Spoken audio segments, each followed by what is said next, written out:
Boa noite, gente. Estou aqui convidando pessoas para entrarem na nossa live. Esperando o pessoal entrar, porque hoje vai, como diz minha amiga Diana Mourão, paraense, vai tremer tudo. Isso é muito legal. Aí a gente convida a galerinha, né, para vir, porque é uma conversa muito importante, é uma oportunidade para mim muito grande. Acho que pra gente ouvir o que o Manuel Soares vai falar. Né, o Manuel Soares, eu estou apresentando já o moço de uma vez, enquanto estou chamando aqui as pessoas, baiano, mas que mora lá em Porto Alegre já tem um bom tempo. Se formou em jornalismo em Porto Alegre e trabalhou na RBS, afiliada da Globo lá. Eu li umas coisas que eu quero confirmar com ele, que ele foi morador de rua durante um tempo em Porto Alegre. Fiquei um pouco assustada com essa informação, mas aí a gente vai confirmar com ele isso. Também acho que ele ainda não chegou. Deixa eu ver se ele já chegou, que eu posso... Cadê? Não, ele ainda não chegou, gente. O Manuel Soares, atualmente, ele está apresentando o programa É de Casa, lá na Rede Globo, todo sábado de manhã, mas ele começou, como eu disse, no Jornal do Almoço, na RBS TV, lá em Porto Alegre. E daí ele fez também Profissão Repórter, né? Depois ele foi para o Encontro, da Fátima Bernardes, e também participou de alguns quadros no Luciano Huck. O programa Luciano Huck era um programa Inspirações, lá que é pela história dele, né? Ele é uma inspiração.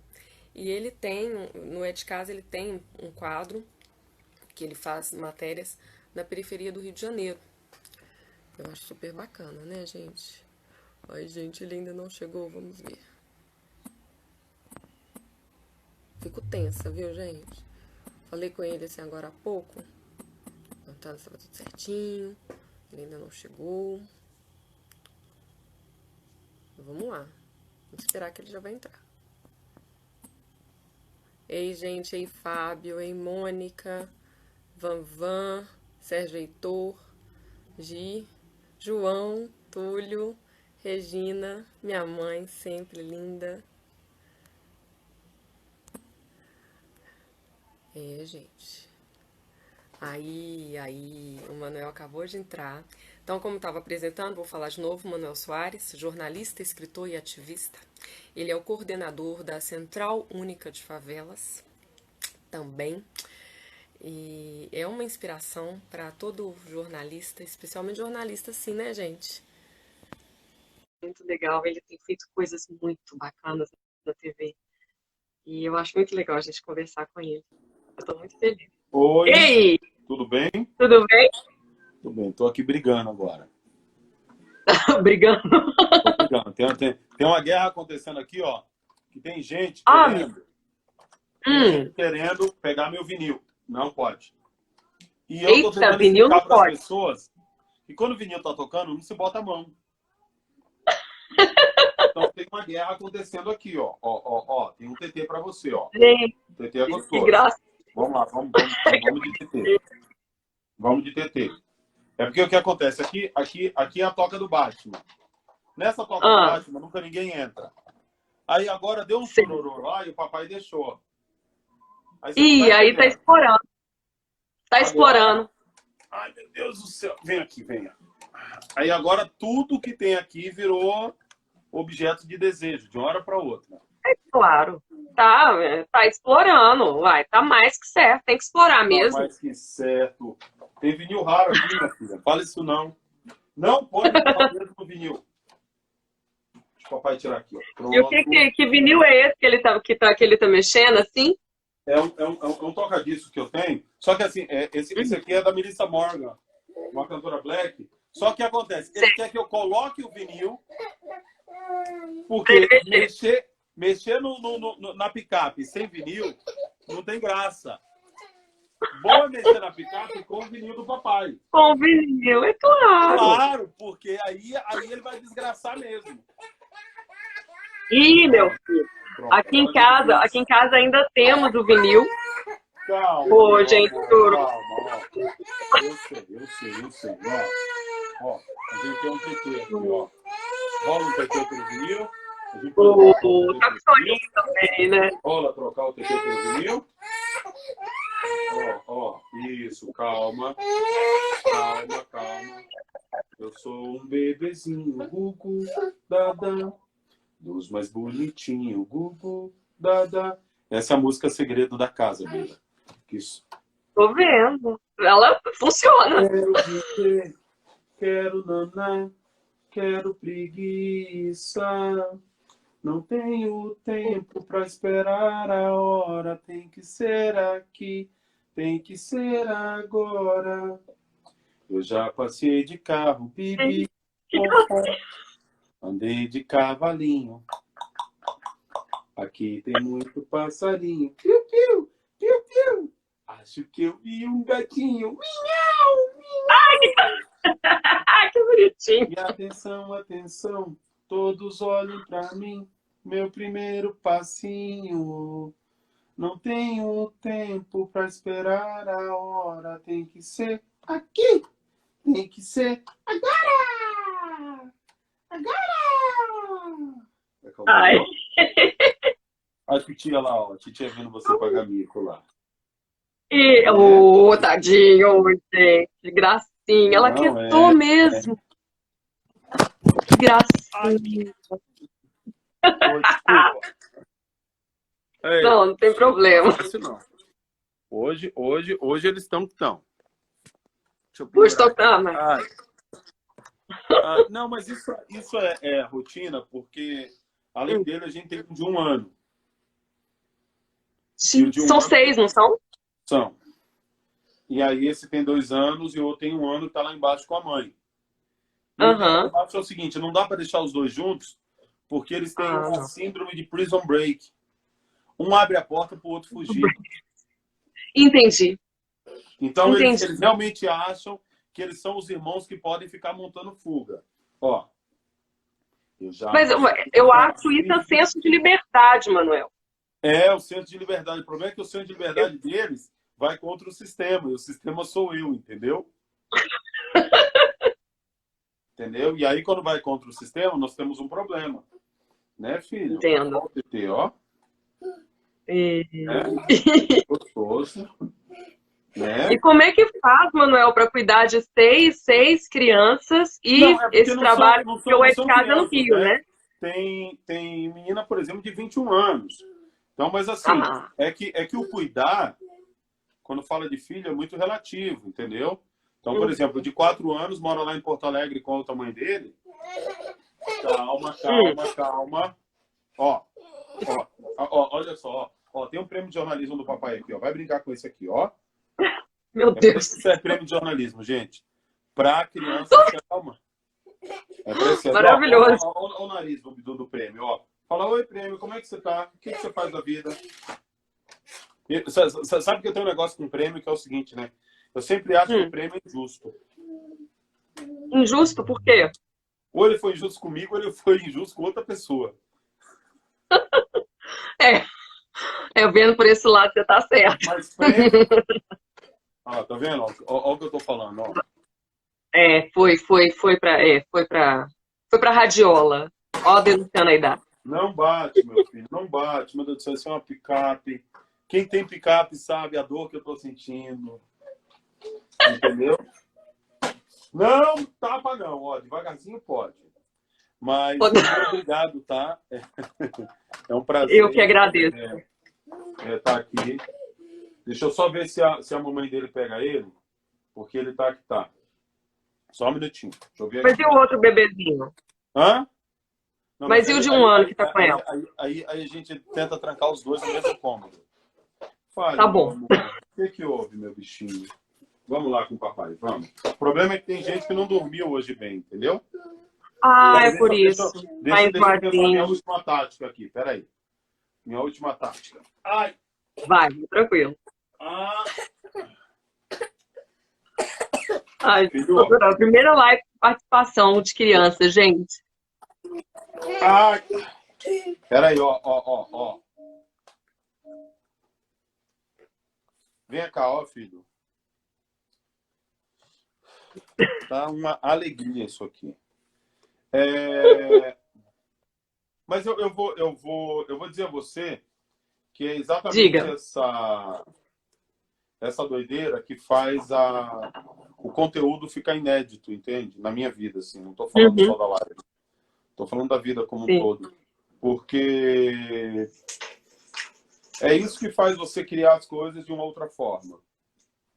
Você vive Uhum. contaminado por um monte de coisa. Então, sei lá, quando você vai escrever um texto jornalístico depois de viver esse tipo de coisa, o seu texto ele vem com outra tinta. É. Entendeu? Ó, filho, ó. Aham. Ganha mais cores, né, Manuel? Na verdade, eu tento usar isso a meu favor no processo. Ah, deu certo. Ó. Sim. Bolo fofo é ótimo. Aê! Bolo fofo é ótimo. Ai, que Quer ver pra vocês verem, ó. Que essa é a Vamos hora ver, que vamos ele... ver. Ó. Ele achou uma outra mamadeira ali que não é a dele. A do irmão Ah, dele. gente. E aqui tá rolando um desenho, ó. E ele O fez uns passinhos. Agora, Mas é uma música que tem os passinhos de dança. agora vai ficar quietinho. Aí tem a dança, entendeu? É bom que já... Mas esse processo é muito maluco, porque, por exemplo, às vezes as pessoas veem as reportagens, elas nascem nesse ambiente, né? Nesse contexto que ela nasce. Então, por exemplo, aqui é onde eu gravo, esse gravador Zoom aqui é onde eu gravo. Ali é o Olha só. computador que eu edito. E então, tipo, Aham. você precisa dar mamar para para ele parar de chorar para você gravar o off, entendeu? Gente, que coisa. E você vai construindo o conteúdo em cima disso. Aí vira pro outro e fala, ó, vai lá fora que eu preciso gravar a chamada. Segura eles no quarto. E isso acaba fazendo com que toda essa lógica domiciliar, essa lógica humana, que não necessariamente é artesanal, ela faça diferença.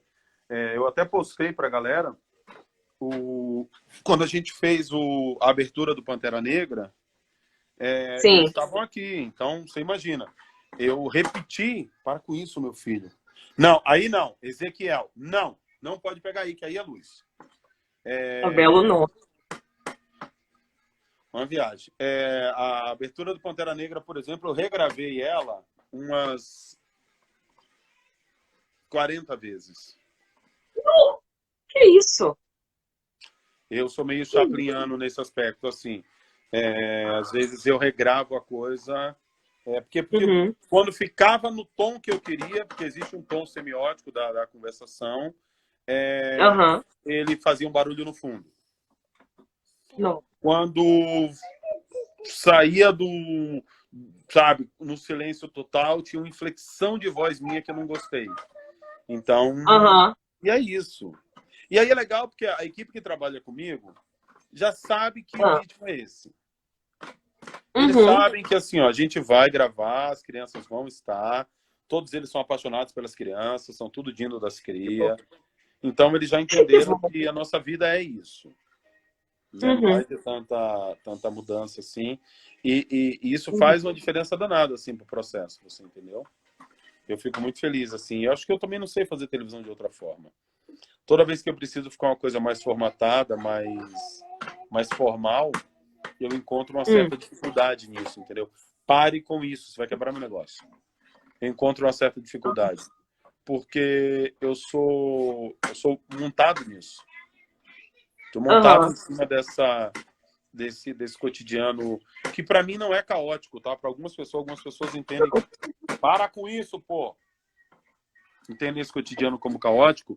Para mim não é. Vamos lá. Acabou. Vamos. Porque é apenas o seu cotidiano, né? Eu acho que todo mundo tem. tem, né, o cotidiano caótico, entre aspas, né? Porque todo mundo tem esses seus momentos de sair da concentração e ver o que está acontecendo, de sermos retirados da concentração. E como você disse, isso ajuda a gente até a criar, né? Para mim é importante porque o público ele precisa sentir cheiro de gente no conteúdo. Uhum. Né? O público precisa sentir cheiro de gente, precisa sentir quem está do outro lado não é uma máquina, não é somente um profissional, entendeu?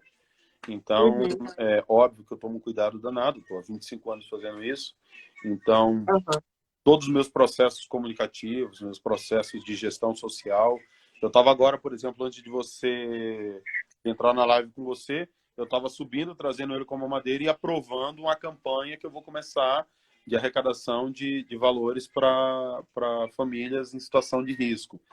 Então, assim, é isso. Então, a doideira da vida vai possibilitando. Por isso que na pandemia eu não me assustei tanto. Uhum. Porque a minha vida não mudou absolutamente nada com a pandemia. Aliás, eu só estou trabalhando mais. Mas, assim, entrei num ritmo de novo normal. Bom, eu estou esperando ele chegar, né? Uma hora chega. Ou não. Eu acho que o meu novo normal é quando eles forem para a faculdade. Porque até lá, o meu normal é essa pauleira maluca que a gente vive aqui. Mas, graças a Deus, tem dado um resultado legal. A gente está conseguindo construir não só uma trajetória, mas também um conteúdo importante. Eu acho que são duas construções, né, paralelas, que às vezes você constrói um conteúdo relevante, legal pra caramba, mas a sua carreira, a sua trajetória, ela fica aquém do que você gostaria, né? E isso é um problema, porque a gente tem que viver, nós temos sonhos, temos aspirações, temos desejos, e a gente precisa fazer essas coisas acontecerem.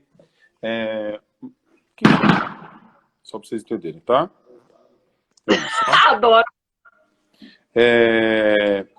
Por outro lado, você às vezes constrói uma carreira legal, cheia de resultados práticos. Agora é a hora da dança, ó. Ele está dançando? Tá? Porque o computador tá fazendo coreografia, agora a coreografia que ele faz. Aí ele está imitando. Ai, adoro, gente. Coisa mais fofa. E aí ele, ó. Só que o fetiche mesmo tá ali, ó. Não vai ter jeito, não. Vai ter que passar isso daí para ele, viu? Não passar para ele. Ele que não vai trabalhar e comprar dele, não. Oxi. Essa aqui não vai passar, não, amiga. Essa aqui não vai passar. Eu já falei pra minha família. Tem umas coisas minhas que, assim, ó, eu vou estar lá no caixãozinho, você bota lá dentro. Inclusive, eu tenho um carro que eu comprei, meu primeiro carro em 97, um Subaru. Já falei para eles que eu quero ser enterrado naquele carro. Ô, gente, bonito. Eu quero ser enterrado com o meu boneco Matheus. Quero ser enterrada com ele. Com o quê? Tão bonitinho. Eu tenho um boneco, meu bebê. Na época que eu era criança, não tinha meu bebê pretinho, né? Só tinha o branquinho. Aí eu ganhei o meu bebê, o nome dele é Matheus, eu tenho ele até hoje, eu quero ser enterrada com ele. O meu, eu já falei, é para me enterrar com o meu carro, joga uma lona por cima, para não arranhar, porque vai cair terra em cima. É claro. Nossa. E deixa um celular com a bateria fora, porque vai que eu acordo e preciso ligar para alguém. Vai que, né? Precisa gravar uma pauta, fechar um off, e eu vou estar ali, vai entendeu? Ué, não, tem que cumprir. Não, tem que estar sempre disponível, com tudo à mão. Não duvide. Deixa eu só... Não, aqui. Então, assim, boa parte dessa trajetória de trabalho que a gente tem... Vamos lá, ó. Tivemos que sair lá de cima, titia.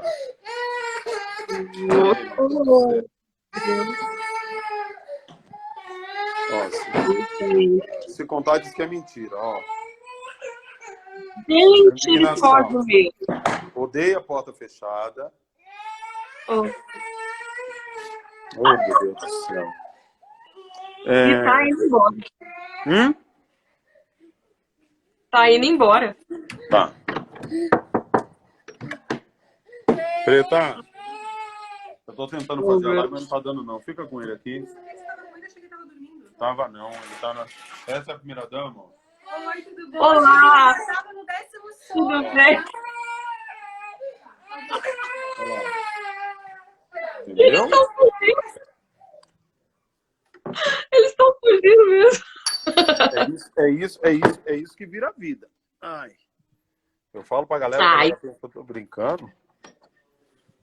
Deixa eu tentar pô, isso voltar. faz a vida, Rica. Isso faz a vida, né? Não, isso faz. E eu acho que depende muito até. Aqui, ó, Preta, ó, uma madeira dele. Depende muito também Depende muito do olhar que você também tá dando para as coisas. Porque Uhum. isso passa tão rápido. É. Isso passa tão Eu- rápido, entendeu? Uhum. E hoje está sendo um dia especial porque ele tá balbuciando as primeiras palavras. Ah, meu Deus, imagino. Só que as primeiras palavras dele é o do sono. Dei, dei, dei, dei, dei, dei, dei. Aí a gente tá todo mundo meio abobado aqui em casa. Ele tá começando a falar. Aí que, tipo, é muito doido, né? Porque essa bagunça aqui que você tá vendo são tudo prêmios que eu já ganhei. Eles jogam tudo no chão.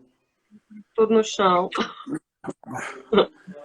Aí depois, tipo, quando dá 11 da noite, a gente começa a consertar tudo que eles Aham. roubaram.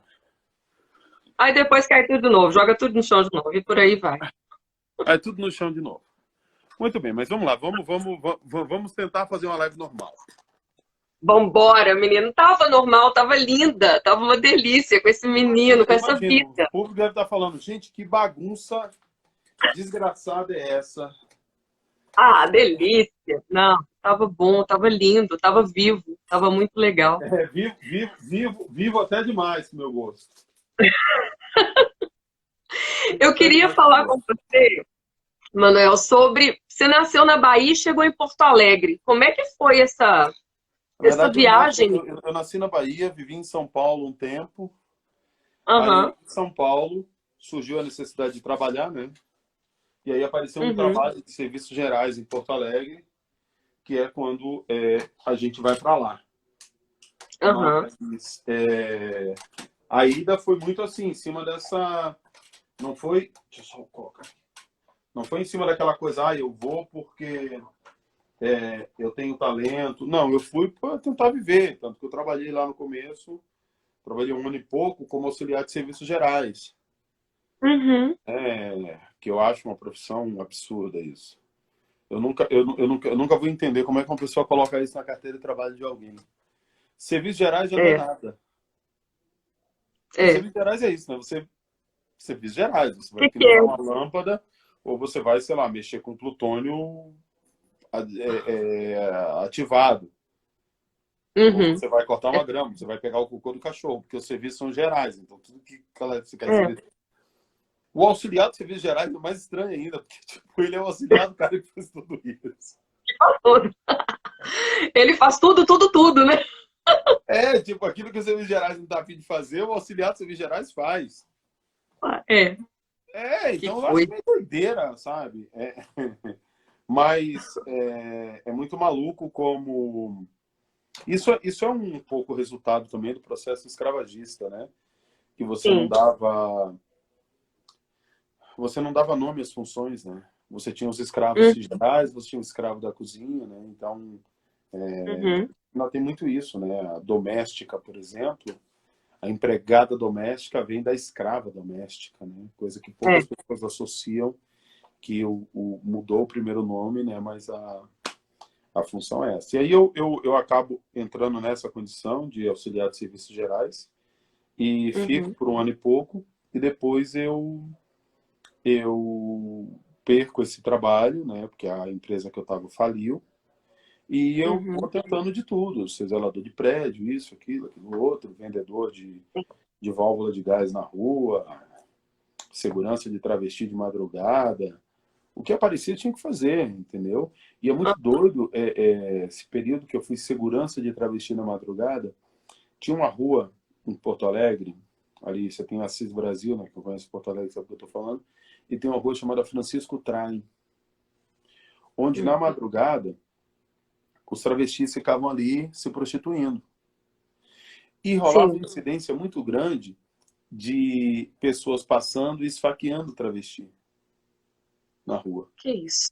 Deus do céu. Chamava ele como se fosse, né, querer o serviço. Quando ele se aproximava, enfiava a faca no rapaz. E Nossa, aí meu Deus. eu conheci um profissional desse, e ele estava super com medo e tal, não sei o que e tal. E aí era muito doido que eles me contrataram, e aí eram mais ou menos uns 5 ou 6 travestis que se prostituíam ali, para Aham. eu ficar com um pedaço de pau próximo a eles quando eles fossem chegar nos carros. Nó, que perigoso isso. Não, mas assim, tipo, para um menino de 18 anos que estava sem ter o que comer, eu ganhava R$ 10 de cada um por noite para fazer aquilo. Eles É. cobravam, sei lá, 30 por programa, e me Uhum. davam R$ 10 por noite para fazer aquilo. E nisso eu me sustentava, entendeu? Aham. Mas aí também, nesse período, eu ouvi muitos relatos do drama Porque, assim, para mim foi muito legal, porque nessa fase da minha vida, eu era um cara muito homofóbico. Pô, isso aqui né, que é básico. E aí, conforme eu tive que prestar esse serviço, e meu empregador era um transexual, eu comecei a me relacionar de outra forma, porque eu comecei a ouvir as histórias. Quando o sol estava nascendo, a gente ia comer na lanchonete junto. E eu Uhum. comecei a deixar de ver, eu comecei a ver o ser humano além da transexualidade, Aham. além daquela função que ele se travestia e se prostituía. E aí você começa a conhecer mãe, conhecer pai. Aí teve um que conseguiu passar no magistério, ia começar a dar aula, ia ter que sair da prostituição porque ia virar professor. E aí tipo, rolou uma festa no outro dia de manhã, porque agora a fulana saiu da noite, tá, não sei o quê, ia dar aula para as crianças, ia ser professor infantil. E aí você Olha. começa a vibrar com isso. Você imagina, para um menino de 18, 19 anos, com todo o machismo negro, porque é diferente, né, do machismo negro para o machismo branco, com todo o machismo negro enraizado, vivendo esse momento, foi um período assim super, super interessante. Então, eu saio de Salvador, vou para... Moro aqui em São Paulo um período, depois eu vou para Porto Alegre. Eu vou para Uhum. Porto Alegre e vivo tudo isso, né? Tem uma série de situações que eu acabei vivendo. E depois eu vou para a televisão, assim, também numa condição super maluca, trabalhando como o rapaz que faz a limpeza. É, Olha. e a minha permanência nesse espaço, até aprendendo outras coisas, ela ganha um Hum. corpo quando falta passagem para ir para casa, porque eu trabalhava no Morro Santa Teresa e morava na Assis Brasil. Então, quem conhece ali sabe que a gente está falando aí de pelo menos 10, 12 quilômetros que não dava para fazer a pé. Então, eu dormia nos carros. E aí, conforme eu dormia nos carros ali e tal, dos carros da TV, que eram aqueles caminhões de transmissão, que eram os bancos grandes, confortáveis, você jogava uma cobertinha ali, pô, né? Tava... E E eu pagava. até você ir para lá, você, querendo ou não, aprendia a editar, porque os editores estavam ali, eles explicavam, marcar a entrada, marcar a saída, você precisava transcodificar o material, que às vezes vinha um material tinha que pegar o material em um Matic, passar para Super VHS, depois passar para Mini DV, entendeu? Aham. Aí você matrizava, base em Assemble. Então, você imagina que eu aprendi a fazer televisão no Roots mesmo. Foi Gente, que... muito doido, assim, porque era um negócio maluco, sabe? Eu cheguei a gravar com Super VHS, câmera Super VHS. Tipo, o drama da mixagem, que você tinha que mixar o material para poder botar para o ar, né? Então, tipo, você fazia Uhum. toda a matéria, depois tinha que copiar ela de novo, mixado ali, Aham. fazendo a afinação do coisa no dedo. Então, a hora que dava sob som, você subia com o dedinho, baixava, você entendeu? Então, sempre foi muito Aham. artesanal. Isso era na TVE no Rio Grande do Sul. Então, isso me ensinou a conhecer os bastidores da história de uma maneira muito, muito técnica. Muito técnica. Aham. Entendeu? Então, que foi bacana. por outro lado, isso é muito maluco, né? Porque toda a parte técnica de edição, de tempo de edição, insert, sonora, decupagem, tudo isso eu aprendi nesse momento. Ali de noite, conversando com os caras, ó, negão, cobre essa nota, cobre essa notinha pra mim. Ó, o cara deixava eu ir lá, cobrir e tal. Pega os takes. Não disse, não, negão, não pega esse take não, porque esse take tá tremido. Pega o outro, não sei o que, ó, que você colocou aqui tá errado. E pra eles eu era tipo um aprendiz ali, né? Que é muito doido, que foi muito doido, porque a gente tá falando de uma TV pública, ali em 1998, 99, então não tinha muita restrição. O negócio era meio informal. E essa informalidade me possibilitava isso. Isso na parte mais técnica, assim, de edição, que eu aprendi, de tempo, de edição. Ó, a sonora tá boa, tá longa, corta. Não, já tá demais, tira, tá vendo? Ó, ali tem um pontinho de corte. Essas coisas eu aprendi com eles. A parte de roteiro de televisão, eu aprendi muito com rap. Porque o rap, ele é uma música, ele é uma história contada. Sim. Entendeu? Então, assim, o rap, ele é muito cinematográfico. E eu sempre fui ouvindo a música. Então, sei lá, quando você pega alguns raps para você ouvir, eles têm a imagem no seu texto. E isso, para mim, definiu qual era a linguagem de roteiro a ser aplicada. Porque o rap, para ele ser feito, ele precisa ter começo, meio e fim, né? Senão você não está contando uma história. E como a galera do rap, ela é muito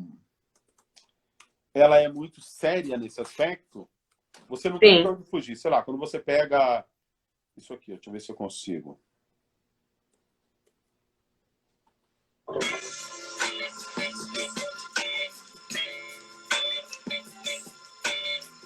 Você vê a imagem da rua de terra. Entendeu? Você vê o set da pessoa caminhando. Você vê ele parado, mão no bolso, olhando para o lado. E ele para. O homem na estrada recomeça a sua vida, sua finalidade, a sua liberdade. Isso é um roteiro muito bem desenhadinho.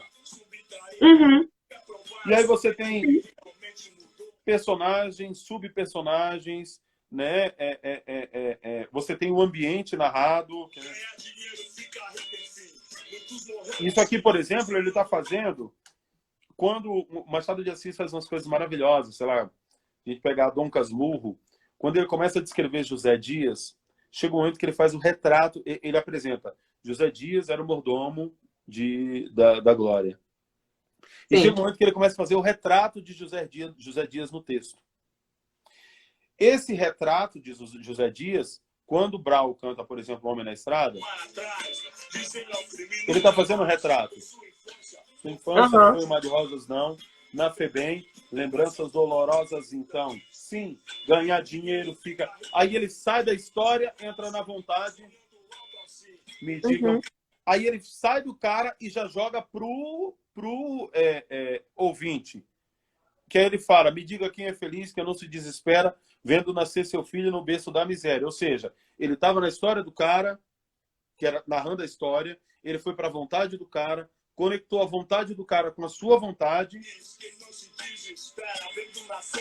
que é a interdisciplinaridade, volta para a foto. Um lugar onde só tinha como atração um bar e um candomblé para se tomar a bênção.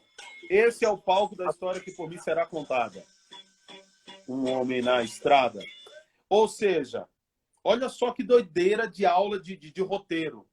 Ele abre, apresenta o personagem, fala do sentimento do personagem, conecta o sentimento comigo, devolve esse sentimento para o público, volta a narrar e no final ele diz, esse é o palco da história que por mim será contada. E aí ele vai fazendo todo o curso e quando ele dá essa janela de respiração instrumental, é para você respirar as informações. Que ele poderia entrar com outro trecho da música. Não, você tá assimilando, fala, caralho, quer dizer que era assim, pô, que doideira, pá. O seu cérebro tá fazendo um diálogo. Ele entendeu que Sim. acabou o diálogo do seu cérebro, ele volta. Equilibrado num barranco incômodo, mal acabado e sujo, porém seu único lar, seu refúgio, Cheiro Eu horrível nunca tinha de pensado esgoto no no quintal. Hã?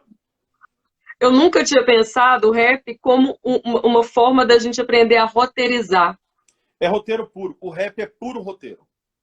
É puro roteiro. É puro roteiro. Tudo que eu faço na televisão é baseado nesse roteiro que eu aprendi. Porque para você fazer rap, você precisa construir uma coisa que a gente chama de palácio mental. E o rap oportuniza isso. É por isso que a minha base de informação é o palácio mental. Tem uma música de um grupo pouco conhecido, chamado Castelo de Madeira, que para mim que conta a história de um cara que que conseguiu construir um barraco de madeira na favela. Tem o clipe dessa música, o clipe é maravilhoso. Deixa eu ver aqui. Deixa eu ver. Que aí você tem um outro tom melancólico. Aí é o quê? Aí é o córrego, água correndo. Sou príncipe do gueto, só quem é, sobe e desce a ladeira. Sou príncipe do gueto e o meu castelo é de madeira. E aí, conforme você vai vendo esse refrão, ele vai te dando fotografias do lugar. E aí, quem já viveu, diferente do outro, ele já entra numa outra narrativa. Milhões de brasileiros não têm teto, não têm chão. Eu sou apenas mais um na multidão. Quando a gente tem essa entrega, a gente já sabe que o narrador é a primeira pessoa. Diferente do Homem na Estrada, em que o narrador contava a história de alguém, nesse o narrador está contando a sua história. Sim. E ele já conta a sua história dizendo: milhões de brasileiros não têm teto, não têm chão. Eu sou apenas mais um na multidão. Não vai pra conta com minha calça, minha peita, que é a roupa, minha lupa, se canta o rap aí. Não se iluda lá. Milhões de brasileiros não têm teto, não têm chão. Eu sou apenas mais um na multidão. Não dá pra grupo com minha calça, minha peita, minha lupa, se canta o rap aí. Não se iluda lá. Tô vendo a cena, vai chover e o rio vai transbordar. E meu castelo de madeira vai alagar. Isento de posto é o mesmo abraço com meus prejuízos. Natural sofrência, os cordões são indecisos. Mil avisos, periferia desestruturada. Mil moleque louco, no crime mostra a cara. Centenas de vezes vira a cena se multiplicar. Quando cheguei aqui não tinha ninguém, agora tem uma pá. E aí é muito maluco, porque quando, por exemplo, eu coloco uma matéria no Fantástico, eu tento levar a riqueza dessa narrativa. Sim. Sim. Porque é uma narrativa regada a detalhes significativos. Significativos. Quando você... Por exemplo, eu fiz muita matéria na cadeia, né? Em presídios e tal, falando com presos.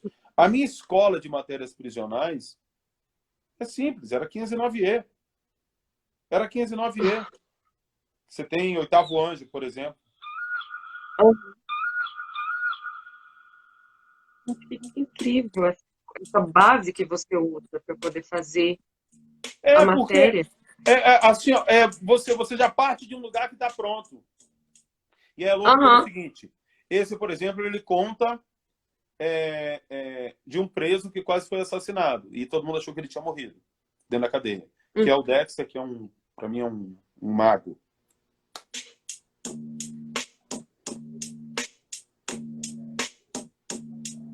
Acharam? Essa base eu acho fantástica. Acharam que eu estava derrotado. Quem achou estava errado. Eu voltei. Tô aqui. Se liga só. Escuta aí. Ao contrário do que você queria. Tô firmão. Tô na Manuel. E aí é muito doido porque a gente tem aqui já um outro português, né? Você tem vários portugueses. E aí é muito doido porque geralmente eu falo pra galera que a periferia ela é heterogênea demais. Ela não é homogênea. Se a periferia é heterogênea, você imagina o Brasil. Né? Então, assim, quando a gente está falando disso, eu preciso dominar esses idiomas. E Sim. quando a gente fala ali dos anos 80 e 90, a academia não foi, a televisão não foi. Uhum. O jornalismo impresso, quando foi de uma maneira totalmente sensacionalista. Ninguém Sim. foi na favela analisar. Nós só temos um documento fidedigno e confiável da realidade da favela brasileira nesse período. O rap. Não existe nenhum outro documento, porque é um documento que não foi contaminado pelo braço do Estado nem pelo braço do capital. É um documento que foi produzido por pobres, sem estudo, que contrapunham o governo. Uhum. Então, quando você começa a analisar esse documento, analisar mesmo, estudá-lo, como ouvir discos de rap, como quem ouve, quem lê livros, você acessa uma identidade brasileira que é a base disso. Só que para isso você precisa realmente saber esse idioma. Que o Brasil não conhece o idioma. Foi. É uma linguagem, assim, né, que para quem não está lá, para quem não passou por lá, para quem não vive, a gente não consegue compreender. E talvez aí esteja a grandeza da língua, né? A língua é muito viva. Toda hora a gente vê palavras novas. Eu acho que tem isso, mas tem também o racismo estrutural, que voga muito, e tem também o interesse. Sei lá, quando você pega... tem uma música do Sabotagem chamada Munra, que ele faz em homenagem ao vilão do Thundercats. E o Munra nunca morre. E aí ele fez. E aí eu digo a você que é muito doido que as pessoas ouvem Munra e não sabem o que estão ouvindo. Não fazem ideia. Não compreendem. Menina Leblon, vermelho batom. Foi vista com o Joe, malhando na praça, sabótica não, convoca no som, uma paro de mão, de toda quebrar, sabotagem, mano, início, com filho analiso, comando com peito unido. Não, é incrível. Pra mim, eu tinha na minha cabeça, sempre tive na minha cabeça uma música cinematográfica, que é uma música que para mim é uma matéria de jornalismo, né? E assim, antes de eu fazer a faculdade de jornalismo, eu sempre falei, gente, essa música deve dar uma... Eu achava, na verdade, que o Gil tinha feito baseada em uma história, que é Domingo no Parque, e não é, né? O Gil imaginou aquilo tudo lá. Quando eu fiz a faculdade de jornalismo, eu lembro direitinho de uma professora, vocês vão fazer uma matéria, a gente fez uma matéria baseada nessa canção. Para mim foi uma realização ali naquele momento, que eu queria. E essa música, para mim, é bem isso. Ela conta a história, início, meio e fim, né? Uma história trágica e tudo mais. Mas, assim, eu sempre pensei só no impresso, né? Eu nunca fui de televisão, eu só fiz rádio e impresso e internet, né? Hoje eu sou assessora de imprensa, então não tô nessa linha. Mas essa coisa do rap que você falou é incrível.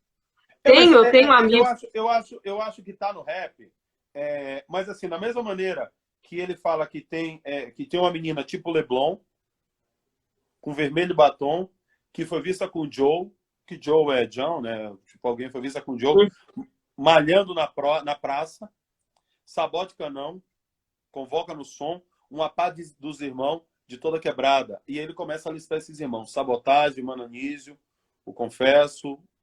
E aí, que é isso que ele disse. Sabotagem, Mananísio, diabólico. Menina Leblon, vermelho batom, foi vista com o Joe, malhando na praça, sabote canão, convoca no som, uma pá dos irmãos de toda quebrada. E aí a coisa começa a ganhar. E aí você vê o cineminha, você vê o frame. Isso que ele faz, quando você coloca, por exemplo, sei lá, a Dona Irã Barbosa, ele já fazia isso. Não tem nada mais cinematográfico para mim que Saudosa Maloca. Além dele ser cinematográfico, ele vem com o texto da hora. Que é um texto muito maluco, inclusive com os erros de português. Que é uma narrativa pregressa. Não está lembrado. dá licença de contar. Aqui onde Ele a vai bola lá está, na esse história edifício harto. Era uma casa velha, um palacete abandonado. Que o que ele está fazendo é dar a foto. Ele está dando um quadro. Onde, e aí ele vai. Foi aqui, seu moço, que eu, Mato Grosso e o Joca construímos nossa maloca, que é o retrato que Machado de Assis fazia, que é o retrato que Mano Brown fez. Então, quando eu tenho esse monte de disco, me enfio com vinil dentro do quarto aqui e fico estudando, produzindo jornalismo enquanto ouço música, é porque os meus livros foram discos. Eles me fazem enxergar de outra forma. E aí, eu óbvio, consumo também as plataformas de música, mas o chiadinho do disco me entrega uma outra coisa. O quê? Cara, alguns especialistas dizem que na época que alguns vinis antigos foram feitos, por exemplo, chegou esse aqui para mim hoje, tá? Eu vou para Maracangalha. Esse vinil, ele é de... Deixa eu ver se eu consigo ver o ano dele aqui. Mas eu acho que ele é de 64, esse vinil. Imagina você estar segurando um vinil que é de 1964, que é uma doideira. Ele é de 64. De Dorival Caymmi. Ou seja, eu posso ouvir isso na internet, né? Aí quando você joga aqui, ó,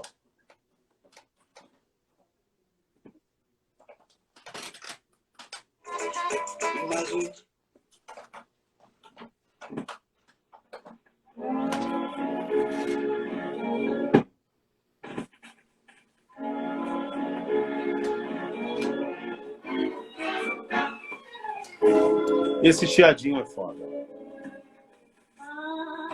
Ave Maria, meu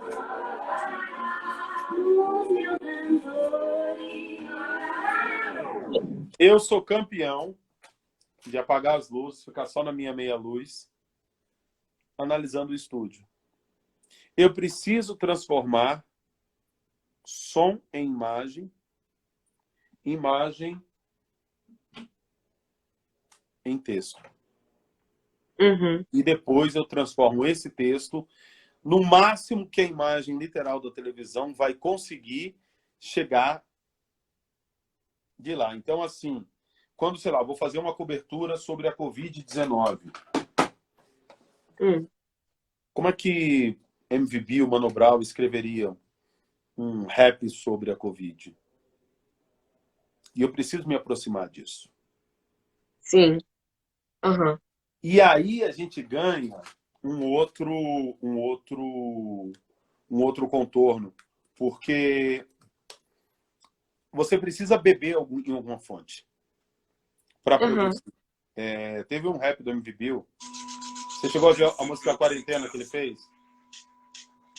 Não vi. Não vi. Que foi uma música sobre o processo de quarentena que as pessoas, que os pobres não estavam fazendo. Fizeram pouco caso, chefe de estado minimizou, demorou. Perderam tempo com coisa que não me interessa. Quem tem noção do vírus tá com medo, tá com pressa. Sei, incompetência vem na frente, sim. Se dependesse deles, a epidemia não teria fim. Então, assim, baseado nisso, eu produzo conteúdo. Baseado nessa coisa viva. Então, e existe algo que é muito mais efêmero, que são as batalhas de rap que tem nas praças. Sim. E assim, essa ainda ficou registrado. A batalha de rap não tem registro. É uma música feita na hora, no improviso, que quem pegar, pegou, quem não pegou. Quem estava sentado do outro lado não ouviu, perdeu essa arte. Então, assim, você imagina para mim, que consumo e que me alimento disso. É um mundo gigantesco. É um mundo maravilhoso. Porque aí é igual eu digo, o meu prêmio de jornalismo não é meu. Não é meu. O meu prêmio de jornalismo ele não é meu. Ele pertence a essa galera. E aí é o conceito mais puro do Ubuntu. I am because you are. Eu sou porque vocês são. E vocês são porque eu sou. E não é uma coisa bonita para falar porque Mandela falava. É um conceito natural de existência. Só que conforme você vai crescendo, conforme o seu trabalho vai ampliando, você precisa tomar cuidado porque o conforto ele é pouco criativo. Uhum. Então você precisa se conectar a fontes permanentes de desconforto. E eu acho que é isso que os meus filhos me dão, por exemplo. Eles, sinceramente, meu filho de 2 anos está realmente cagando se eu abrir a tela quente com Pantera Negra. Meu filho está pouco se lixando para isso. Ele quer chorar, ele quer fazer a música dele. Eles me colocam no desconforto necessário. Uhum. Entendeu? Enquanto, querendo ou não, por conta da visibilidade, a minha palavra vira uma palavra esperada em alguns ambientes, porra, meus filhos não aguentam mais me ver falar. Eu tô de saco cheio, porra, vai pai de novo, encher o saco esse bagulho. Porra, pai, esse vinil é chato, pai. Tô jogando play. Então, assim, esse processo ele é legal. Que é um processo que você está sempre sendo condicionado a dar um passo adiante, está sempre condicionado a fazer coisas diferentes, né? E isso eu acho que vai fazendo a sua matéria de televisão, vai fazendo o seu texto. Agora eu estou escrevendo um terceiro livro, vai te levando para outros lugares. Manuel, Oi. te falar uma coisa. A gente tem 7 minutos de live, mas eu queria continuar mais um pouquinho esse papo. Você topa eu derrubar essa live e a gente continua? Tudo bem, não tem problema. Então tá. Eu vou fechar ela aqui e aí a gente volta. Tá? Tá bom. Tá bom. Então tá. Porque tem 7 minutos e eu preciso terminar de conversar com você. Peraí.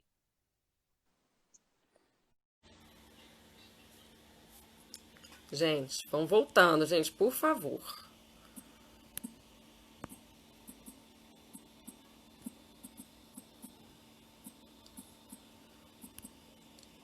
Tá bom, não tá, gente? Eu tô emocionada, eu tô feliz pra caramba, tá muito legal. E tomou um rumo que eu nunca imaginava na minha vida, assim. Porque a gente foi falando de música, olha, Jus Comigo, gente, olha que coisa, né? Essas horas é muito providencial, né? Vou esperar ele voltar aí, porque foi incrível. Foi incrível a coisa do rap, gente, eu tô assim, realmente emocionada. Fala sério. Muito legal.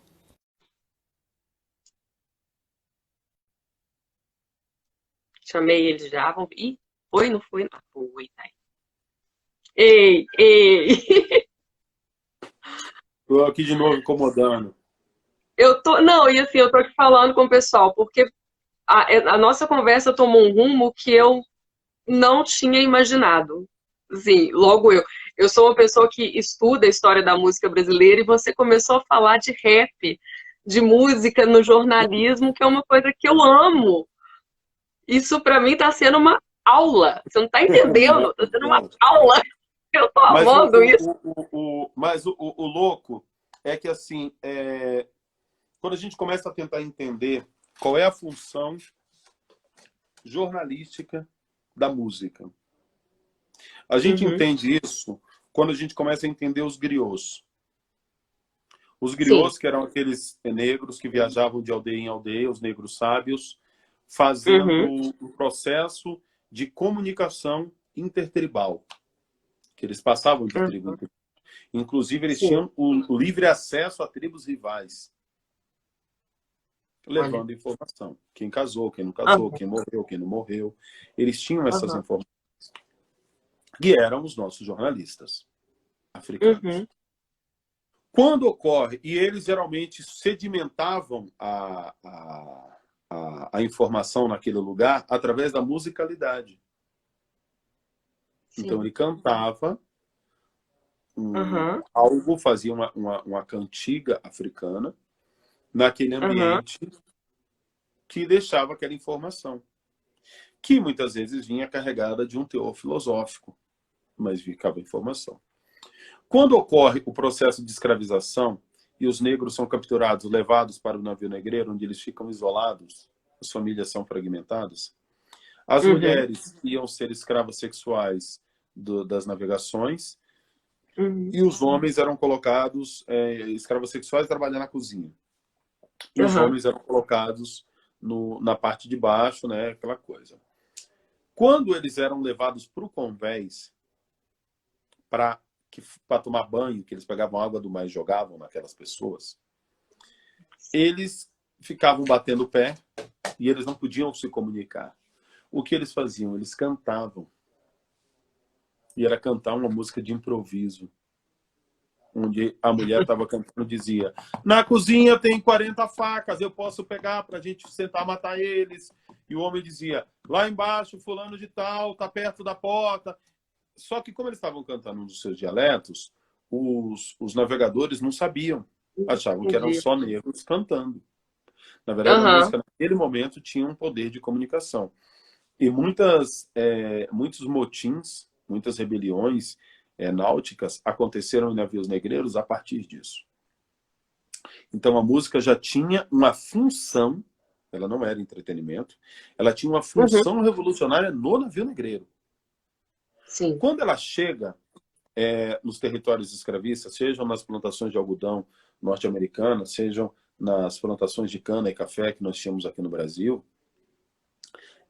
a gente chega em outro contexto, onde esses negros começam a cantar para se comunicar e para narrar. E aí, quando você chega, por exemplo, nos Estados Unidos, você tem aqueles negros que cantavam pelas suas lamentações, que era o Sim. cantado improviso.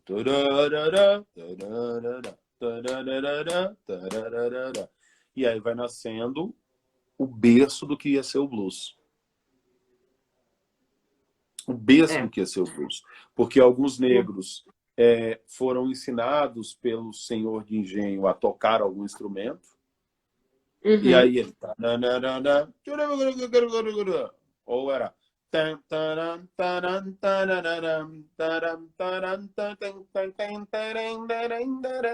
E a partir daí você tinha esse lamento azul, que era a cor que o negro ficava na noite. Ele ficava azul, de tão preto. E aí você tinha o blues nascendo nesse contexto. No Brasil, nós não temos essa educação musical europeia. Nós temos a educação musical mais percussiva. Uhum. E aí nascem os sambas de roda. Sim. Dentro desse caminho ainda jornalístico, narrativo, o que nós temos? Quando a gente pega ali nos Estados Unidos, o nascimento da Ku Klux Klan e tudo aquilo que acontece lá, a Ku Klux Klan elimina essas relações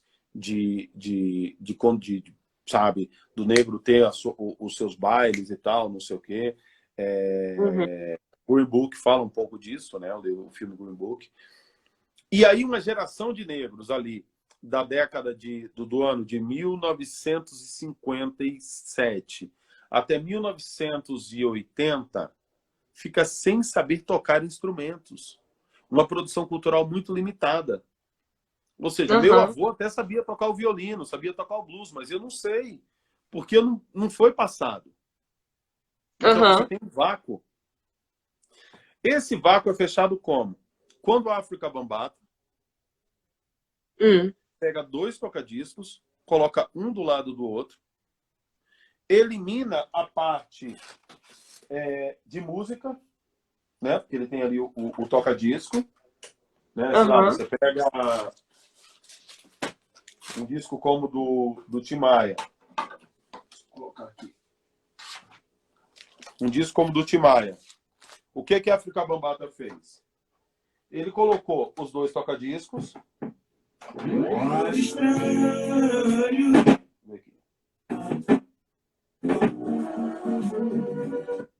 colocar o outro lado, que a gente consegue exemplificar melhor.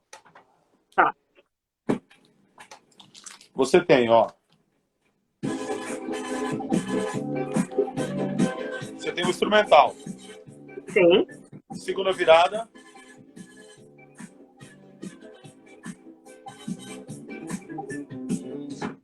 Só isso interessa pro DJ.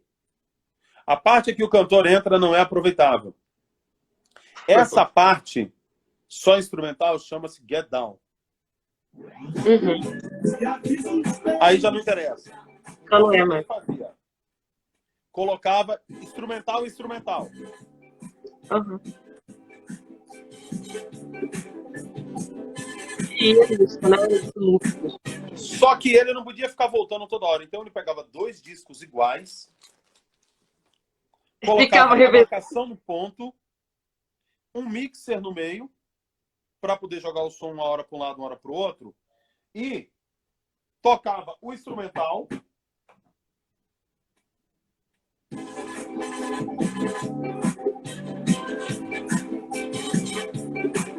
Tava lá, e o outro ponto parado. Parava, mudava, isso muito rápido, né? Mudava o instrumento de lado, enquanto o outro lado estava tocando o mesmo trecho da música, ele estava... Quando aquele lado terminava, ele... Colocava... Gente... E aí, ele vai fazendo essa colagem só de instrumental em cima dos get downs. Uhum. Isso produzia uma base instrumental que acabava sanando aquele desconhecimento de tocar o violino, de tocar viola, tocar o que fosse necessário. Uhum. Nesse momento, a música ficava meio quebrada. Porque ele nem sempre chegava na precisão. Ficava a música, né, meio quebrada. Quando essa música estava quebrada, quem estava dançando tinha um problema. Porque o cara estava dançando num ritmo, daqui a pouco a música quebrava. E aí o cara que estava dançando precisava quebrar também. E aí nascia uma dança quebrada. Que se você coloca no inglês é break dance. Break dance. Dance break dance. E aí nasce o break. Que aí o break começa, né? O cara fazendo movimentos que se encaixam no quebrado dessa colagem que o DJ fazia. E tinha um cara que precisava cantar em cima. Só que ele não tinha como cantar uma música linearizada. Porque a base instrumental era quebrada. Então ele precisava falar. Porque se ele cantasse, não batia. E aí, quando a gente está falando desse processo, a gente vê nascer aí, sei lá, quando você ouve grupos como Public Enemy. Deixa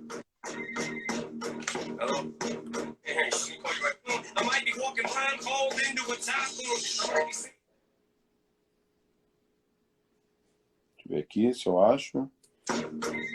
Que o safado do Eminem, ele conseguiu fazer, ele conseguiu criar um negócio chamado Public Eminem, que é uma heresia o que ele fez, né? Mas você tem caras como, por exemplo, o Notorious Big, que é o quebrado. Sim. Mas ele mantém essa marcação aí, né? Tá. Agora com a base instrumental.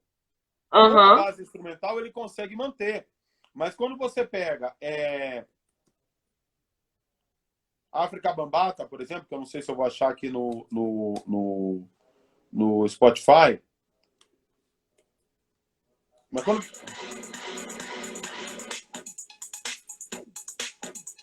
E aí eles precisam... Isso é Planet Rock, que é uma clássica do África Bambata, que é a que ficou mais conhecida. Tá rolando um som sintetizado. Aí ele precisa jogar muitas vezes um efeito para fazer a virada. E aí você tem. Uhum.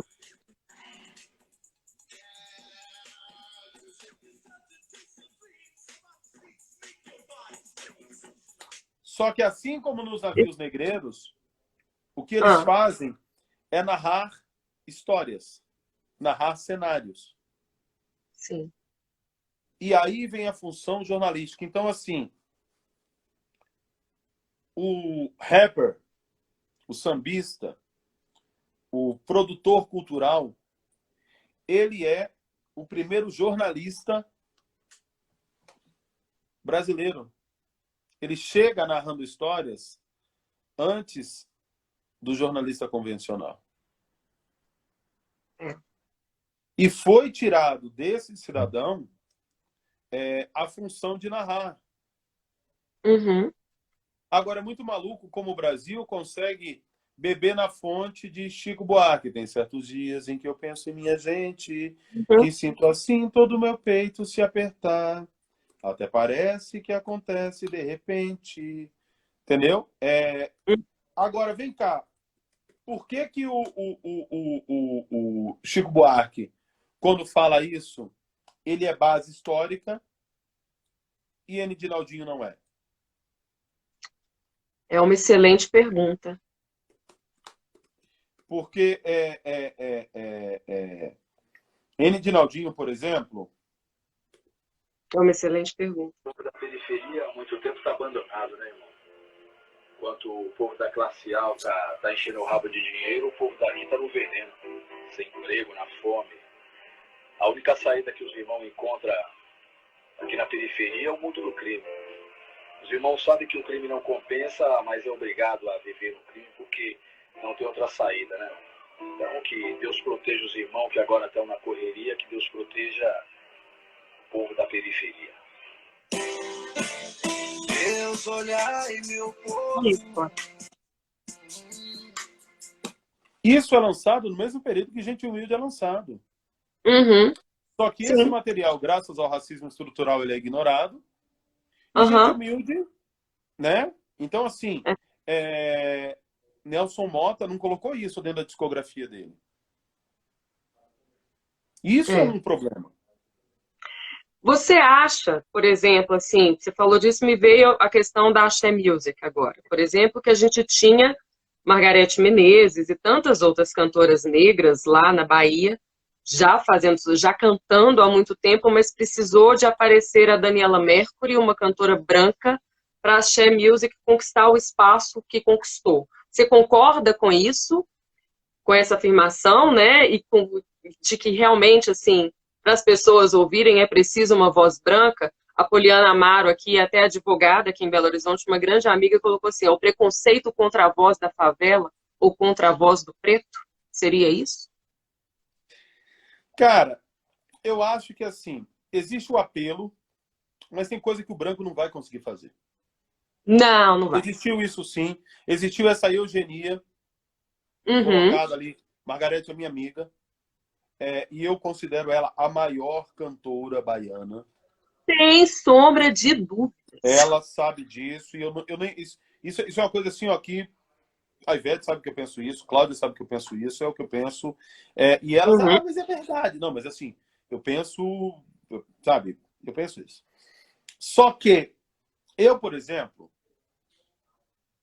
quando olho assim, a música baiana e o Axé Music, não Axé Music, porque o Axé Music nasce ali com Sara Jane e com o fenômeno, né, Luiz Caldas, toda aquela coisa. Quando eu falo da música baiana, o Brasil, esse Brasil de 2000 para cá, não sabe o que é música baiana.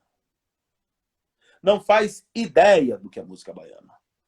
Porque a gente está falando de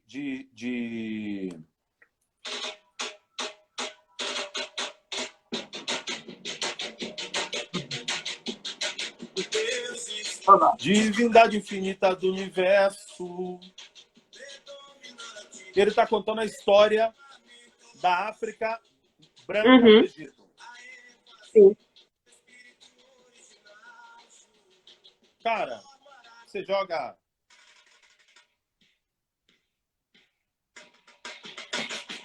Tudo fica mais bonito você estando perto.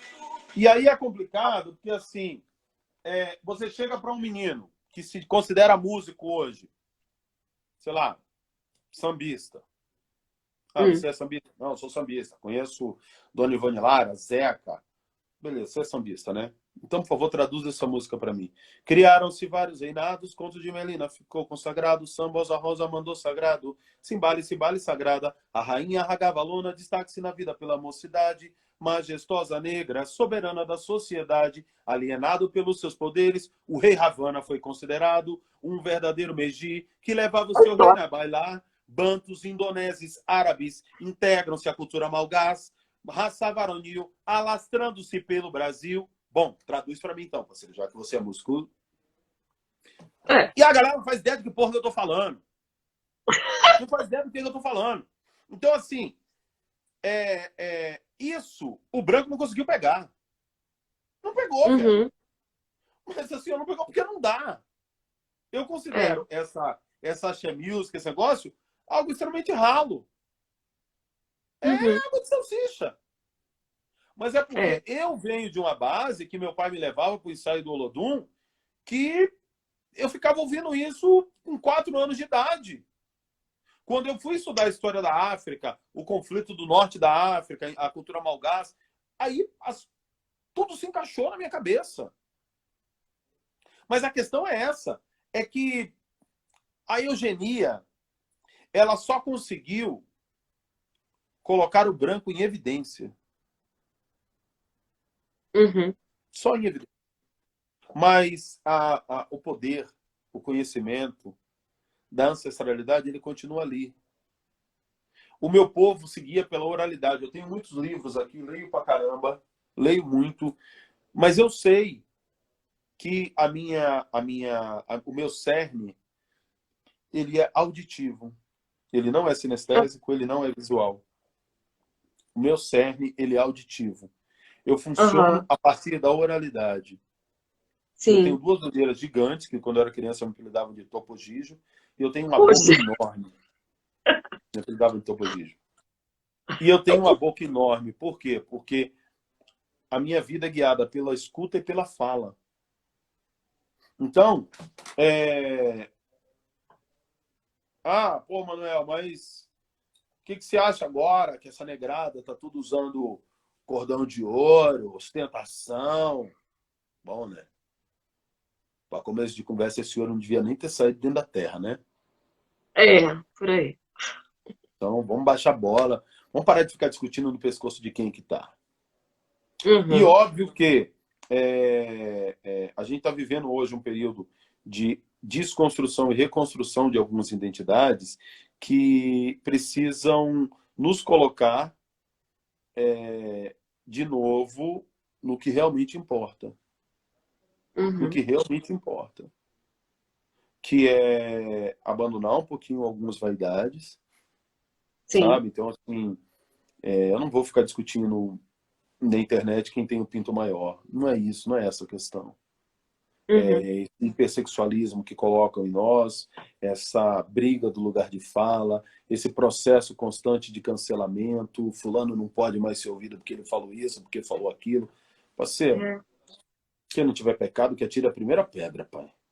Todo mundo, todo mundo. Se eu voltar a sua vida em 2014, eu vou achar alguma naba ali que você vai se envergonhar. É do jogo, porque era um período. Era um período de vida. Em que a agenda era outra. Então, assim, a gente precisa fugir desse culto à vaidade intelectual e mergulhar de fato na essência, para produzirmos conteúdos e soluções diferentes. E a comunicação, ela tem um papel preponderante em tudo isso, porque a comunicação é a base de relações humanas hoje. Durante a pandemia, isso se acentua cada vez mais. As pessoas, sinceramente, as pessoas não sabem interpretar um texto, meu amor. Não. As pessoas... Não. Casamentos acabam por palavra dita em 4 linhas de WhatsApp. A pessoa não consegue ler 4 linhas de WhatsApp e interpretar a ponto de manter seu casamento vivo. Deixa eu só ver se o meu pequeno subiu aqui. É. Gente, vocês Então, estão assim, amando? Estão amando. Eu já ia fofocar com as pessoas, mas esse já voltou. é muito maluco como a gente precisa hoje viver um processo de amadurecimento emocional, intelectual, filosófico, para se relacionar com o que a vida vai oferecer de agora em diante. Sim. O jornalismo, a comunicação que eu faço, ela é fruto disso. Ela é fruto dessa minha vivência, que é uma vivência intensa, artesanal, genuína. Não tem, sabe? Não sou franciscano, não sou adepto da miséria, quero sim andar no carro de 400 mil, quero que minha família more bem, quero que meus filhos escolham o lugar do mundo que eles querem viajar quando a pandemia acabar. Assim, ó, não, gente, assim, ó, gosto de conforto, mas ao mesmo tempo eu não confundo ostentação com dignidade. São duas coisas muito distintas, né? Entendeu? Então, assim, não é a camisa de R$2.000 que me faz um homem mais digno. Ah, mano, então para que você quer o carro de 400 mil? Bom, eu tenho uma perna grande, é o único carro que cabe meu pé. É o carro mais seguro na hora que eu tô dirigindo com minha família. Porque eu quero que, se caso venha acontecer um acidente, eu quero que minha família esteja bem protegida. No meio dessa pandemia, eu queria que meus filhos, minha bateria, queria que meus filhos tivessem grama no quintal. Então eu precisava de uma casa com 400 metros quadrados, porque eles não iam poder sair para a rua. E eu quero poder oportunizar isso para meu filho. Mas a gente corta o coração viver isso num país bom, né? Então eu vou começar a me autoflagelar. Então, assim, nos exige muita maturidade nesse momento. Para você se relacionar com todas essas realidades diferentes, sem pirar o cabeção. Entendeu? Sim. Deixa eu só ver se eu tenho um cabo de carregar aqui, senão vai acabar a nossa bateria. Tem também, Manuel, a questão de você, assim, você saber o seu lugar e saber o que você merece.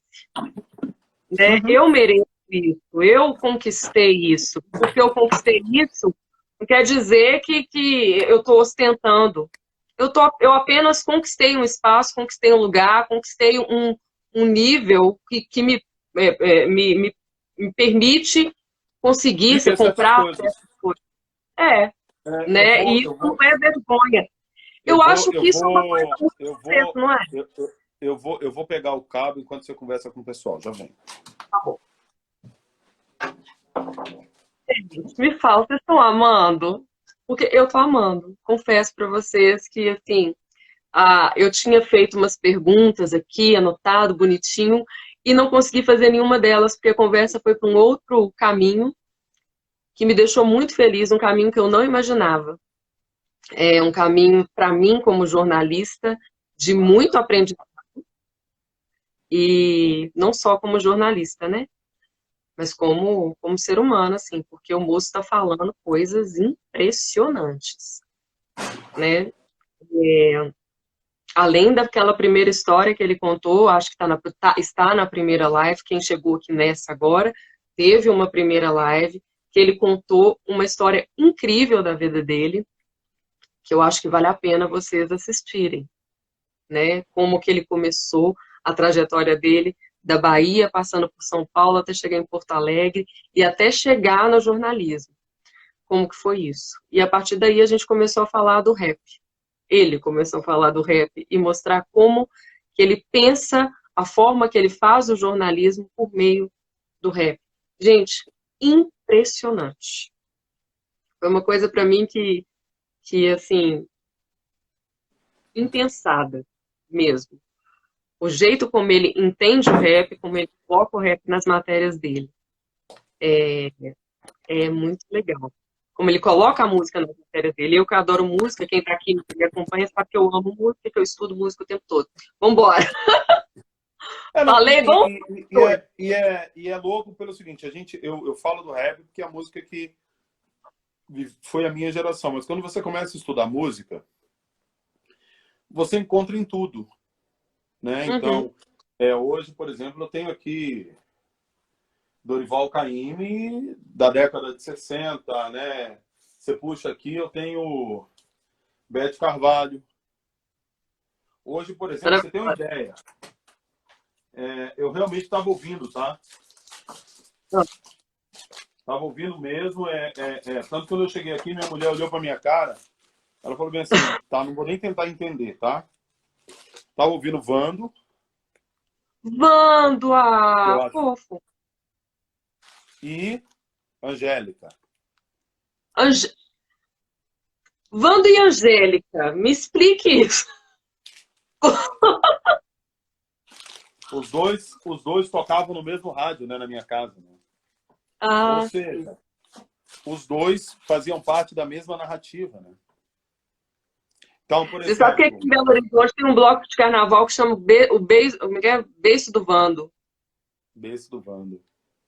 O Vando, ele para mim ele e Sidney Magal são dois caras assim, que merecem ser compreendidos pelo Brasil. Claro, com a sua devida, porque o Vando era machista pra caralho. Bom, né? Os nossos netos terão vergonhas da gente porque a gente come carne, né? É por aí, né? Eu acho que assim, existe esse problema, né, Manuel? A gente começa a gente olha para o passado com o olhar de hoje. A gente não consegue ver com aquele olhar daquela época. Então, a gente julga demais. Eu tenho um projeto aqui no meu Instagram que eu declamo letras de música. Músicas brasileiras. E aí, teve um dia que eu declamei uma música do Pedro Luiz, que é o Caio no Swing, que aí ele fala um momento, né, arrumar essa coisa que já tá para lá de preta. Eu declamei a letra da música. Essa música, se não me engano, é de 97, assim. E aí uma pessoa foi e colocou: falar preto, situação preta, é preconceito. Logo você, uma preta, falando assim. Eu falei, não, calma aí.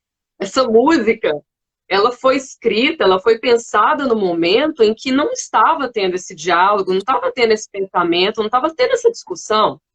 Então, não é assim. A primeira coisa que eu falo para essa galera é o seguinte: olha, se tem alguém que pode usar o preto onde quiser, sou eu, porque eu sou preto. Eu. Né? Esse disco eu achei no lixo. Eu tava gravando lá na Brasilândia. E eu passei e falei, eu vi um disco no lixo. E o meu motorista falou, Manuel, para. Eu falei, eu vi, dá ré. Não tem como dar ré, não estamos... Dá a volta, caralho! 6 horas da tarde. 6 horas da tarde. Voltando da Brasilândia, eu fiz ele voltar para pegar o disco. Meu Deus. O disco que eu vi no meio do lixo era do Charles Aznavour. Ai, gente. Que é assim, o disco ele tá todo empoeirado. Eu pego no disco e já começa a tossir. Igual um outro. Mas ele tá tocável?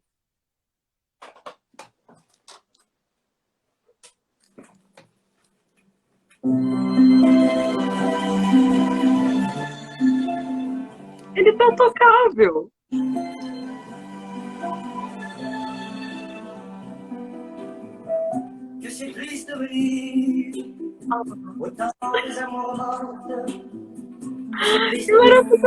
Amiga, isso aqui, um vinho cabernet, um macarrãozinho, carbonara, eu faço mais um filho.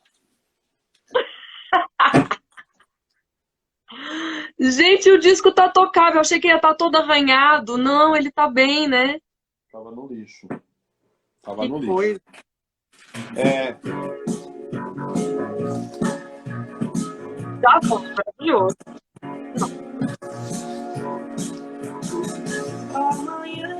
Tão incompreendido, né?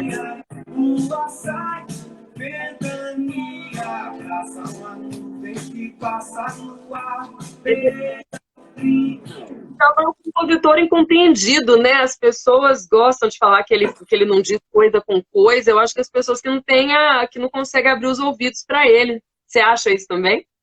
Cara, sabe que eu entrevistei o Djavan? Perguntei pra ele, né? Falei, pô, Djavan, menino novo, né? Repórter novo, militante. Djavan, por que você não defende os negros? Pauleira comendo, Mano Brown sendo preso em show na Praça da República. O Djavan não falou nada. Eu falei, pô, por que você não defende os negros? Ele falou, mas eu tô defendendo os negros há 20 anos. Eu falei, como? Ele disse, é uma das melhores vozes do Brasil. Nossa. Ah, eu fiquei quieto. Porque eu não vou ficar discutindo com o Djavan, porque eu tenho mais o que fazer. E aí depois, quando ele deu essa paulada, ficou bem surdo comigo. A entrevista ficou uma bosta, porque ele tava brabo. Eu falei merda, ele ficou chateado. Depois ele ficou... Eu fiquei muito amigo do filho dele, o Pedro, que é um cara fantástico, lindo, que eu amo. Amigo assim, né? Amigo de conhecer, né? Nunca comi na casa dele e tal, mas amigo assim. E aí é muito doido... Onde é que tá o outro disso?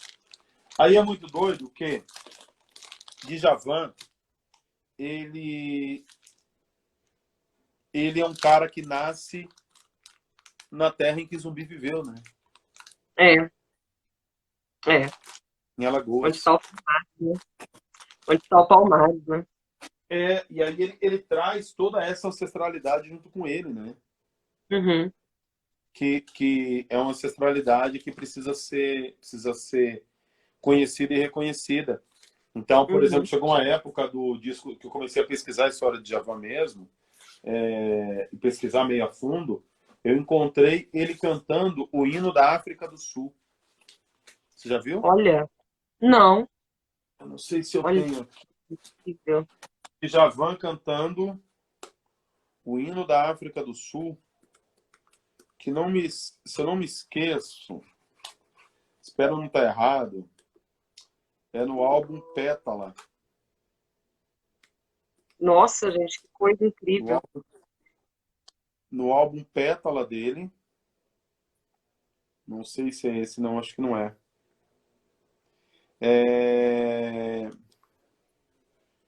Djavan, deixa eu ver aqui. Não sei se eu vou conseguir achar. Deixa eu ver se tem no YouTube. E ele canta de uma maneira tão valiosa que eu aprendi a cantar o hino da África do Sul pelo Djavan. Você não chegou a ver essa gravação? Não, eu tô procurando também. Deixa eu ver. Djavan canta hino África do Sul. Acho que eu assisti. Peraí, tá vendo? Isso? Tá ouvindo? Tô.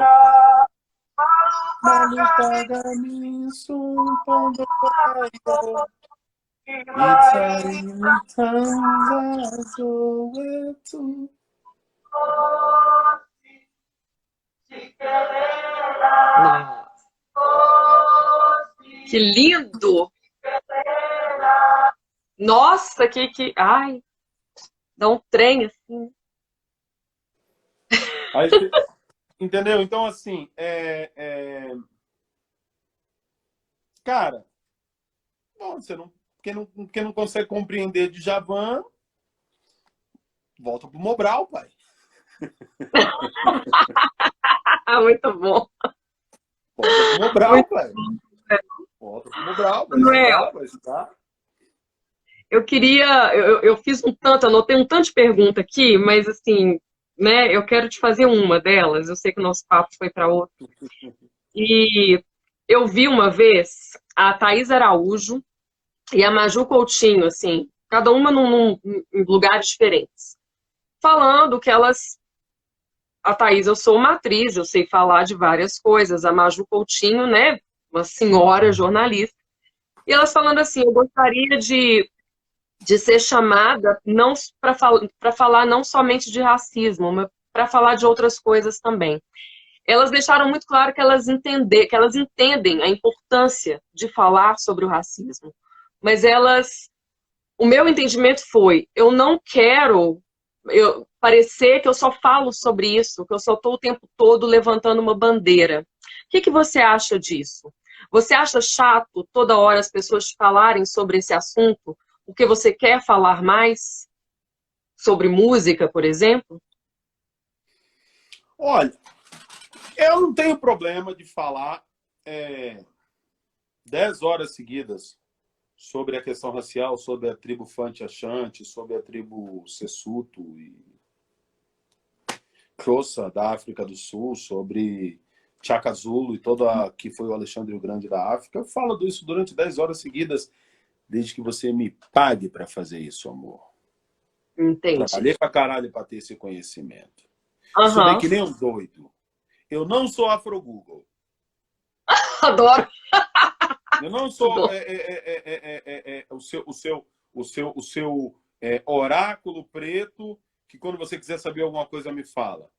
Cada conhecimentinho desse teve uma basezinha super importante na minha vida. Então, assim, eu tenho uma agenda mental, emocional, afetiva gigantesca. Posso falar sobre muitas coisas. Beleza, quer entender um pouco mais sobre a cultura negra? Quando você, sei lá, precisa falar sobre câncer, você não vai no oncologista e paga para ele falar? Sim.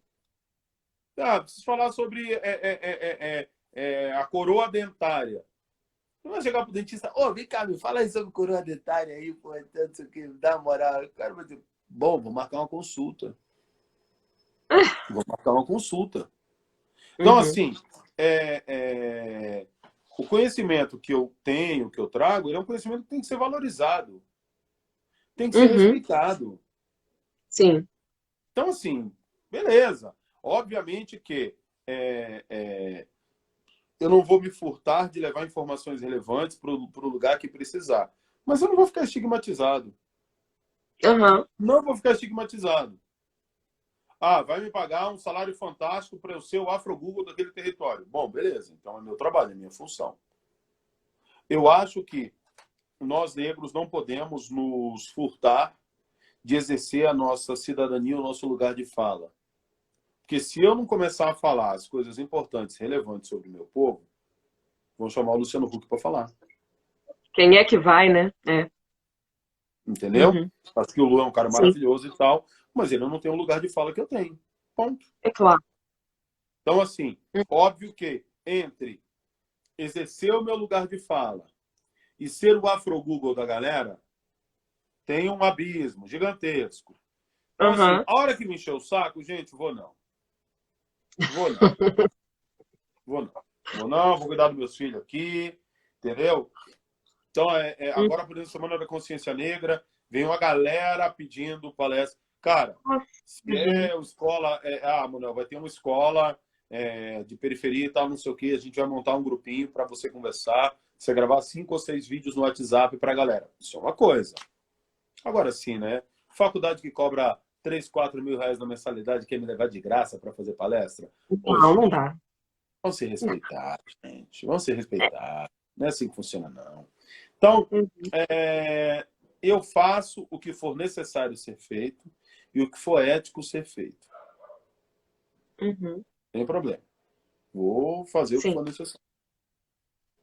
Respondi a pergunta? Não sei se eu consegui responder. Respondeu sim. Muito bem. Obrigado. Muitíssimo bem. Muito obrigada. Eu queria agora só mais uma perguntinha. Queria que você falasse sobre a CUFA. Como é que funciona a CUFA? Você é coordenador, né? Me conta como é que é o trabalho.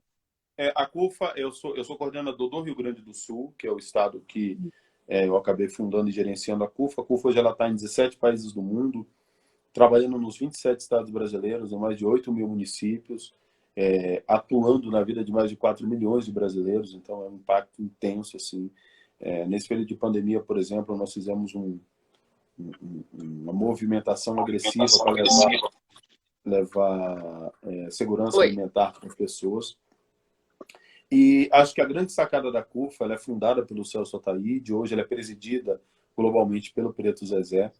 E a grande sacada da CUFA é que ela é a solução vinda da favela, dialogando com o asfalto, dialogando com as estruturas de poder, mas é uma solução vinda da favela, onde nós não somos mais ratos de laboratório, em que o cara vai lá, pensa uma solução legal e tenta disseminá-la na ponta. Quando a gente não participa da decisão, o risco de dar caca é muito grande. Eu dou um exemplo. Lembra quando eles começaram a querer fazer o controle de natalidade no Brasil? Distribuir pílula anticoncepcional nas favelas, no posto de saúde, que eu acho um absurdo, que não era um sistema de natalidade planejada. Não, era um sistema de controle de natalidade mesmo, para nascer menos pobre. E aí é muito maluco que eles começaram a distribuir os comprimidos. Tinha mulher que, por exemplo, tomava meio. Tinha mulher que colocava comprimido na vagina. Tinha mulher que dava comprimido para o marido. Então, assim, quando você produz soluções sem a favela estar por perto, sem ela ser parte do processo de construção, por mais bonita que seja a sua solução, ela vai bater na ponta e não vai se encaixar. Você não combinou com os russos. Então, assim, a grande sacada da CUFA é que ela cria esse processo de interlocução, um processo orgânico, real, onde não é fácil fazer essa criação, porque você está o tempo todo construindo com pessoas em alguns momentos fragilizadas emocionalmente, mentalmente, espiritualmente, estruturalmente, entendeu? Então, mas graças a Deus tem dado certo, porque a gente parte do princípio de autonomia dos territórios, a gente parte do princípio de que todo ser ele é um agente de transformação e que nós não escolhemos quem está preparado. Nós preparamos aqueles que foram escolhidos.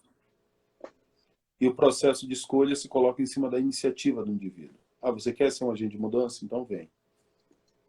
Então, quando você vê hoje muitos jovens se conectando a facções criminosas, muitos jovens se conectando a partidos políticos, é pela vontade de transformar.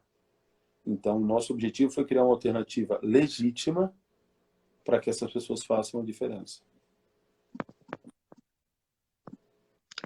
Tem uma pessoa que é a Cris Odara, está querendo fazer uma pergunta. Perguntou se posso fazer uma pergunta? Eu falei, pode. Vamos ver se ela manda a pergunta aqui pra gente. Mas assim, eu acho incrível o trabalho da CUFA. Eu não sabia que estava em tantos países. Não sabia. O que assim mostra que é uma coisa muito bonita, mas é uma coisa que a gente tem uma certa tristeza de saber que é necessário ter esse trabalho. Sabe? Você me entendeu? Eu acho Porque, que assim, nossa...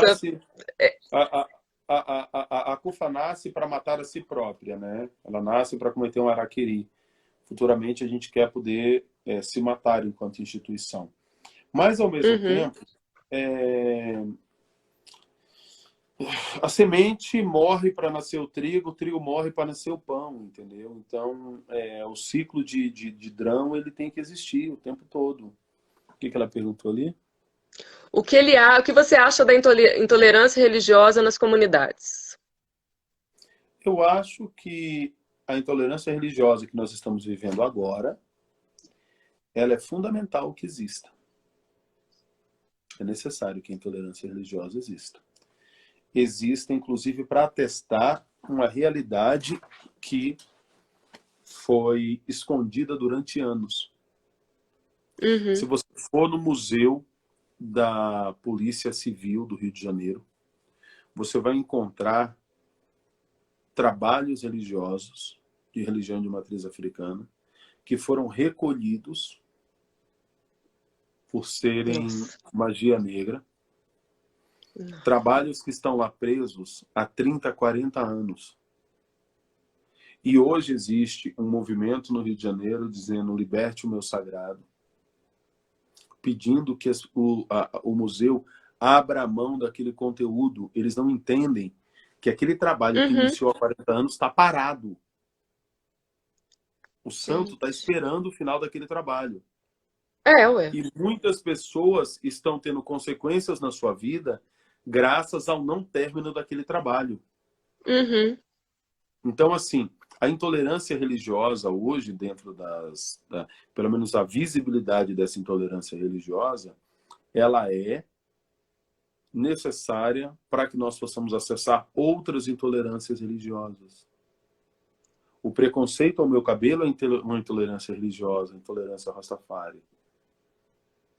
Então, assim, eu acho que você não tem como curar um câncer sem abrir. A gente está tentando fazer com quimioterapia há um tempão, não está dando certo. O edema está grande, vai ter que abrir o peito, tirar o pus, tirar a inflamação. Vai ter que fazer. Uhum. Não é bonito, não é bonito. Mas é isso, a gente vai partir para a guerra armada. Então, eu acho que a intolerância religiosa ela tem uma função social nesse momento. Nesse momento. Uhum. Então, é fundamental que a gente compreenda que os líderes de religião de matriz africana... E quando a gente fala de intolerância religiosa, gente, que intolerância aos muçulmanos? E a intolerância aos muçulmanos? Que não conseguem se instalar no Brasil? Pergunta para o senegalês se ele consegue cumprir o ramadã dele com tranquilidade. Não consegue. Quantas mesquitas você conhece no Brasil? Será que muito sério, né? Será que ninguém nunca tentou? Porque, assim, terreiro de macumba, de umbanda, de quimbanda, a gente ainda tem. E a religião muçulmana? E o motivo de não vir a religião muçulmana para o Brasil é muito simples. Ela é uma religião revolucionária, que vai jogar o preto para um outro lugar. E a galera não quer fazer. Então, assim, a grande vantagem da visibilidade da intolerância religiosa é que vai abrir uma caixa de Pandora que vai sair cobras e lagartos. É importante abrir a caixa para a gente saber como lutar, né? Senão, não tem como. Manuel, a nossa live está acabando de novo. E eu quero agradecer demais por essa aula que você deu a todos nós que estivemos aqui. Eu quero agradecer por você ter aceitado esse convite.